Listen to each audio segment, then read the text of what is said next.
So, you're trying to lose fat, and you keep hearing the same old advice. Just eat less. But what if there's a smarter, more effective way to do it? Today, we're going to break down 3 really simple but powerful swaps that can seriously speed up your results without making you feel like you're starving. Let's get right into it. Does this sound a little too familiar? You're being super careful, you're tracking your calories, you know you're in a deficit, but the scale just won't move. It's so frustrating, right? This is honestly the #1 reason people just give up. You feel like you're doing the most important thing right, so what could possibly be missing? Why isn't it working?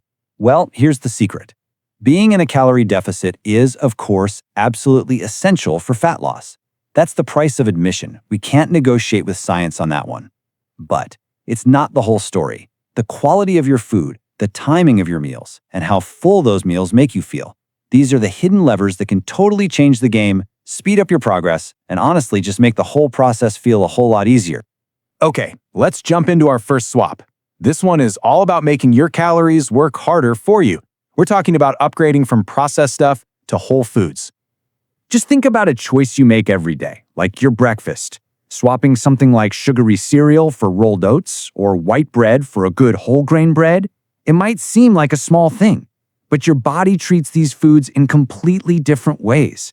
And yeah, sure, the fiber in the whole grains keeps you feeling full, but there's also this amazing hidden metabolic advantage going on behind the scenes. And that advantage has a name. It's called the thermic effect of food, or TEF for short. It's basically the energy cost of digestion. Your body literally has to burn calories just to break down and process the food you eat. And the coolest part? Some foods cost way more energy to burn than others.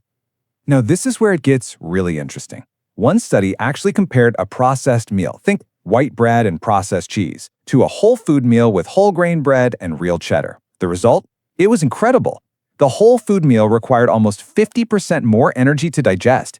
You are literally burning more calories just by choosing better quality ingredients. And check this out. This shows you the impact over the long run. A 6-week study found that people who consistently chose whole grains burned on average an extra 100 calories a day.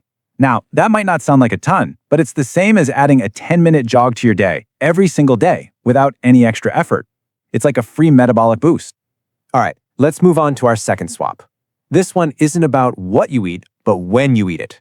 We're going to talk about something called the front-heavy approach. The idea here is actually really simple. You eat most of your daily calories earlier in the day. So you have a big breakfast, a medium-sized lunch, and then a smaller dinner. Now listen, your total daily calorie intake stays exactly the same. We're just shifting when you eat them. So why would you do this? Well, the benefits for making a diet feel easier are just incredible. People who eat this way say they feel way less hungry throughout the day and get fewer of those late-night cravings for junk. Plus, you're fueling your body when you're most active, which can lead to more unconscious movement. You know, tapping your foot, taking the stairs, what scientists call NEAT, and that actually burns even more calories. And this isn't just a theory, it is backed by solid science. A big 12-week study put this to the test. They had 2 groups on the exact same number of calories.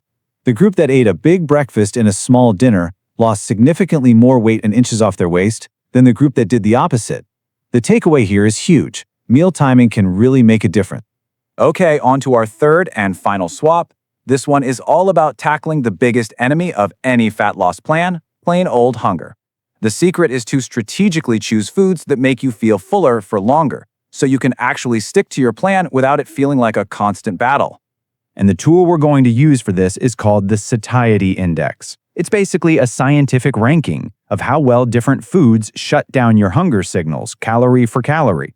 It's all about getting the most fullness bang for your calorie buck. So, let's play a quick game. Imagine you have a 200-calorie snack budget. Which one of these do you think is going to keep you feeling satisfied for longer?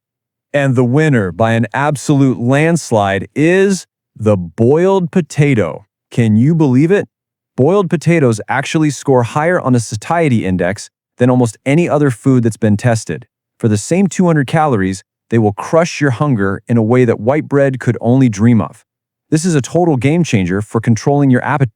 So there we have it, our 3 swaps: better ingredients, smarter timing, and high satiety foods. Now for the really fun part.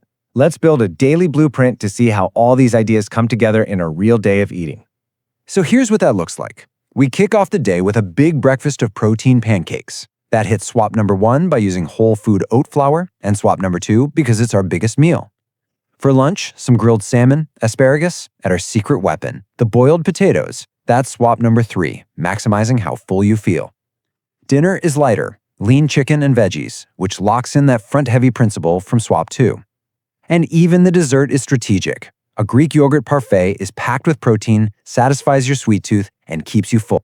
And this really brings us to the most important point of all.